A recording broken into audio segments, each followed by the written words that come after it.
Tonight, heavy downpours in the south turning deadly in at least one state. Officials in Alabama say one person died after the car they were in washed off a roadway. Some areas across that state, as well as Georgia and Florida, bracing for up to half a foot of rain or more. The Gifford Fire in Central California now at roughly 40,000 acres and only 5% contained. 3 people have reportedly been injured, ranchers scrambling to save their cattle, but fast-moving flames overtook some. It smoked us completely, as you can see. It's brutal.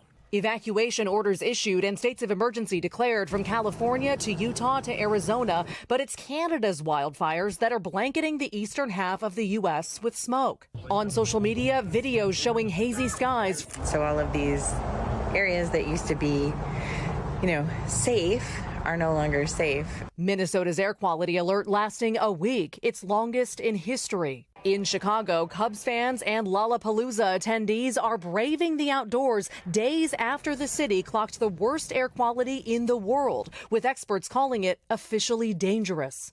Why?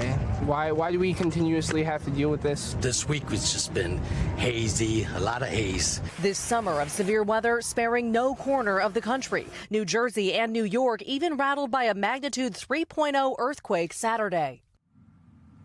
Maggie Vespa is joining us now from a hazy Chicago. Maggie, sounds like there's at least a little bit of hope on the horizon, so to speak, for people dealing with all that wildfire smoke.